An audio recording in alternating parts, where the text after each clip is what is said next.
بسم اللہ الرحمن الرحیم۔ آج کی تراویح کے چند اہم نکات۔ 20ویں تراویح۔ آج 24ویں پارے فمن اظلم کی تلاوت کی گئی ہے، جس میں سورہ الزمر کے چوتھے رکوع سے بیان شروع ہوتا ہے۔ اس میں منکرین قرآن کی حالت بیان کرتے ہوئے ارشاد فرمایا کہ اللہ کو چھوڑ کر دوسرے سفارشی انہوں نے سمجھ رکھے ہیں کہ انہیں خدا کی پکڑ سے بچا لیں گے۔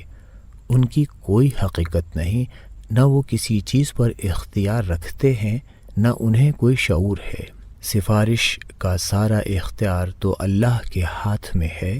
کہ اس کی اجازت کے بغیر کوئی کسی کے لیے سفارش نہ کر سکے گا اور نہ کوئی غلط بات کسی کے حق میں کہہ سکے گا۔ دوسری بات یہ کہ شفاعت کے بارے میں غلط عقیدہ قائم کر لینے کی وجہ سے ان کا اعتماد اپنے گھڑے ہوئے سفارشیوں پر قائم ہو گیا ہے۔ اسی لیے جب اکیلے اللہ کا ذکر کیا جاتا ہے تو آخرت پر حقیقی ایمان نہ رکھنے والوں کے دل دھڑکنے لگتے ہیں، کیونکہ اس طرح اس کی پکڑ کا تصور سامنے آ جاتا ہے۔ مگر جب اللہ کو چھوڑ کر دوسروں کا ذکر کیا جاتا ہے تو یکایک خوشی سے کھل اٹھتے ہیں، کیونکہ اس طرح آخرت سے بے قید زندگی بسر کرنے کا لائسنس ہاتھ آ جاتا ہے۔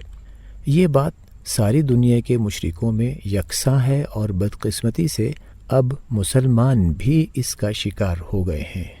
زبان سے تو کہتے ہیں کہ ہم اللہ کو مانتے ہیں، مگر حال یہ ہے کہ جب اکیلے اللہ کا ذکر کیا جائے تو ان کے چہرے بگڑنے لگتے ہیں۔ کہتے ہیں ضرور یہ شخص بزرگوں اور اولیاء کو نہیں مانتا، جبھی تو بس اللہ ہی اللہ کی باتیں کیے جاتا ہے،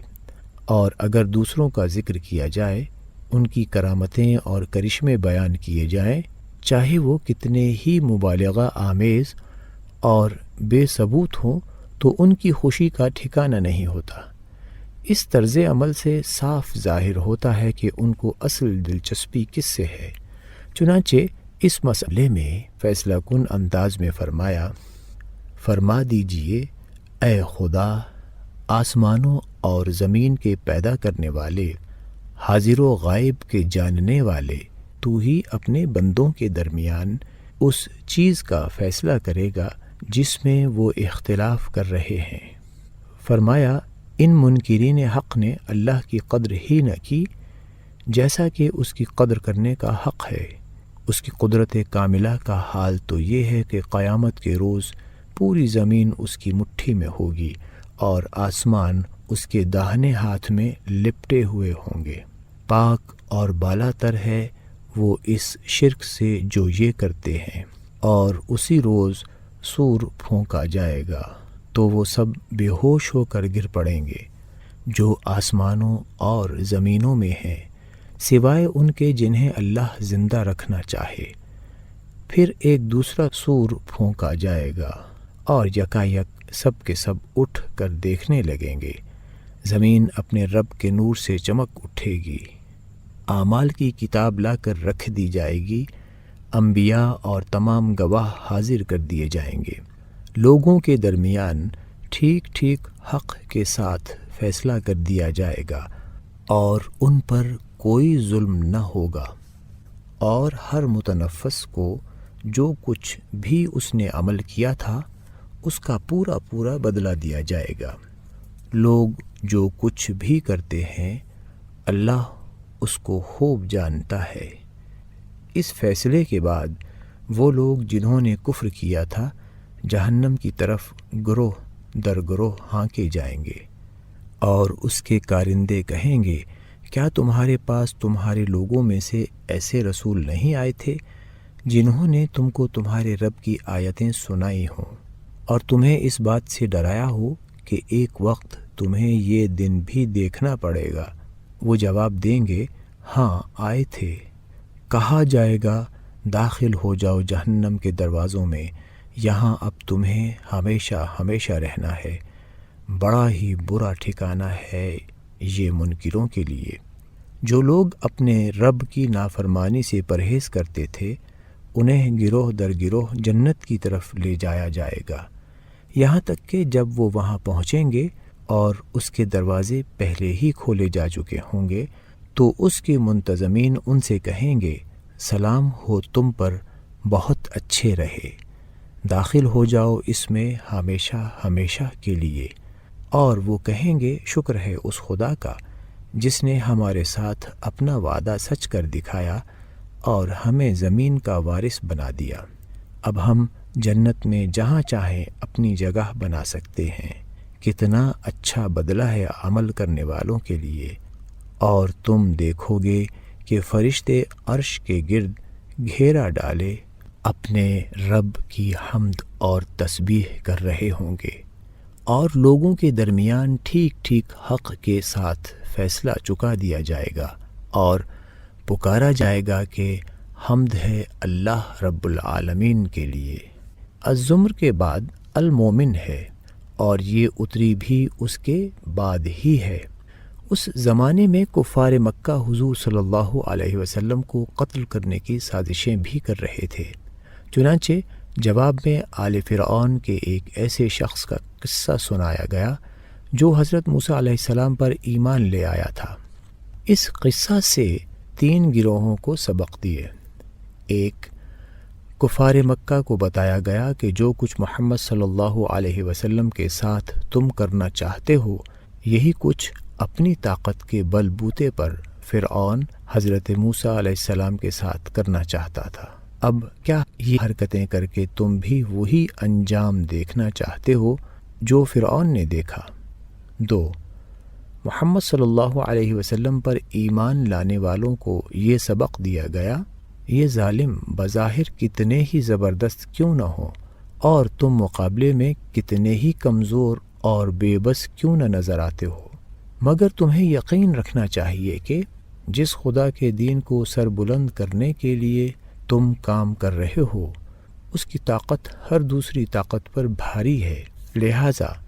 جتنی بڑی دھمکی یہ دے سکتے ہیں اس کے جواب میں بس خدا کی پناہ مانگ لو، اور اس کے بعد بالکل بے خوف ہو کر اپنے کام میں لگ جاؤ، اللہ کی مدد ضرور آئے گی۔ 3، ان دونوں کے علاوہ لوگوں کا ایک تیسرا گروہ بھی معاشرے میں موجود تھا۔ وہ ان لوگوں کا گروہ تھا جو اپنے دلوں میں یہ جان چکے تھے کہ حق نبی صلی اللہ علیہ وسلم کے ساتھ ہی ہے اور کفار سراسر زیادتی کر رہے ہیں، مگر یہ جان لینے کے باوجود وہ خاموشی سے یا غیر جانبدار رہتے ہوئے تماشا دیکھ رہے تھے۔ اللہ نے اس موقع پر ان کے ضمیر کو جھنجھوڑا ہے اور انہیں بتایا ہے، جب حق کے دشمن علانیہ تمہاری آنکھوں کے سامنے اتنا بڑا ظالمانہ اقدام کرنے پر تل گئے ہیں تو حیف ہے تم پر کہ تم اب بھی گھر بیٹھے تماشا دیکھ رہے ہو۔ اگر تمہارا ضمیر بالکل مردہ نہیں ہو گیا ہے تو اٹھ کر تم وہی فرض انجام دو جو فرعون کے بھرے دربار میں اس کے اپنے درباریوں میں سے ایک سچے آدمی نے انجام دیا تھا۔ جب فرعون نے حضرت موسیٰ علیہ السلام کو قتل کرنا چاہا تھا تو جو مصلحتیں تمہیں زبان کھولنے سے روک رہی ہیں، وہی مصلحتیں اس کا راستہ بھی روک رہی تھیں، مگر اس نے ہمت کر کے کہا، میں تو اپنا معاملہ اللہ کے سپرد کرتا ہوں، اور ساری مصلحتوں کو ٹھکرا کر حق کی بات کہہ دی کہ کیا تم ایک شخص کو اس بنا پر قتل کر دو گے کہ وہ کہتا ہے کہ میرا رب اللہ ہے، اور فرعون اس کا کچھ نہ بگاڑ سکا۔ سورہ حامیم سجدہ میں فرمایا گیا، خدائے رحمان الرحیم نے اہل عرب پر یہ عظیم احسان کیا ہے کہ قرآن کو عربی زبان میں ان کے لیے نذیر و بشیر بنا کر اتارا ہے۔ اس احسان کا حق یہ تھا کہ لوگ اس کی قدر کرتے، لیکن یہ تکبر کے ساتھ اس نعمت کو ٹھکرا رہے ہیں اور ایمان لانے کے بجائے اس عذاب کا مطالبہ کر رہے ہیں جس سے ان کو ڈرایا جا رہا ہے۔ جواب میں آپ ان کو بتا دیجئے کہ مجھے جس توحید کی وحی ہوئی تھی وہ میں نے تم کو پہنچا دی ہے۔ رہا عذاب کا معاملہ تو یہ چیز میرے اختیار میں نہیں ہے، میں ایک بشر ہوں، خدا نہیں ہوں۔ اس کائنات میں جو قدرت و حکمت، جو رحمت، ربوبیت اور جو نظم و اہتمام تمہیں نظر آ رہا ہے، وہ گواہ ہے کہ یہ سب کچھ کسی کھلنڈرے کا کھیل نہیں ہے، نہ یہ مختلف دیوتاؤں کے کھیل یا ان کی آپس کی جنگ کا میدان ہے، بلکہ یہ ایک زبردست قدرت اور علم رکھنے والے واحد خدا کی منصوبہ بندی سے وجود میں آیا ہوا کارخانہ ہے۔ اس لیے جو لوگ اپنے گھڑے ہوئے خداؤں اور سفارشیوں کے بھروسے پر خدا اور آخرت سے غافل ہیں، وہ اپنی شامت کے منتظر قیامت کے دن ہر ایک کے کان، آنکھ اور ہاتھ پاؤں خود ان کے خلاف گواہی دیں گے، اور انہیں معلوم ہو جائے گا کہ ان کی گمراہی کا ایک سبب یہ تھا کہ وہ سمجھتے تھے کہ ان کے بہت سے اعمال کی خبر خدا کو بھی نہیں ہوتی۔ جو لوگ تمام مخالفتوں اور سازشوں کے برخلاف توحید پر جمے رہیں گے، قیامت کے دن ان کے پاس فرشتے اللہ تعالیٰ کی ابدی رحمتوں اور نعمتوں کی خوشخبری لے کر آئیں گے اور کہیں گے، بس اب نہ کوئی اندیشہ ہے نہ غم، جنت میں تمہارے لیے ہر وہ چیز موجود ہے جس کو تمہارا دل چاہے اور جو تم طلب کرو۔ مسلمانوں کے صبر و استقلال کو خراج تحسین پیش کیا کہ جب ہر طرف سے ہمت شکن حالات سے سابقہ ہو، اس وقت ایک شخص ڈنکے کی چوٹ پر کہے کہ میں مسلمانوں میں سے ہوں، اور دوسروں کو بھی وہ اللہ کی طرف بلائے اور نیک عمل کرے، اس سے بڑھ کر اور اچھی بات کس کی ہو سکتی ہے؟ نبی صلی اللہ علیہ وسلم کے سامنے اس وقت سب سے سخت سوال یہ تھا کہ جب اس دعوت کی راہ میں مشکلات کی ایسی سخت چٹانیں حائل ہیں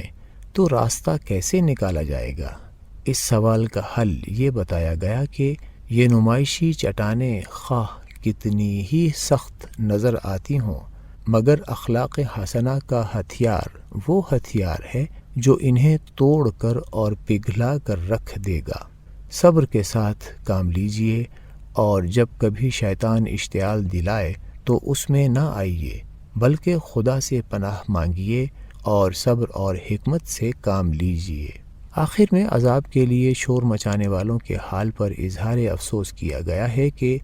ان کی بدبختی کا یہ حال ہے کہ اللہ نے اپنے فضل سے ان کو توبہ و اصلاح کی جو مہلت دی ہے تو یہ سمجھتے ہیں کہ یہ محض دھمکی ہے، حالانکہ اگر ابھی ذرا پکڑ میں آ جائیں تو اس سے نجات کے لیے لمبی لمبی دعائیں مانگتے نہیں تھکیں گے۔ اللہ تعالی ہم سب کو قرآن پڑھنے، اس کو سمجھنے اور اس پر عمل کرنے کی توفیق عطا فرمائے، آمین۔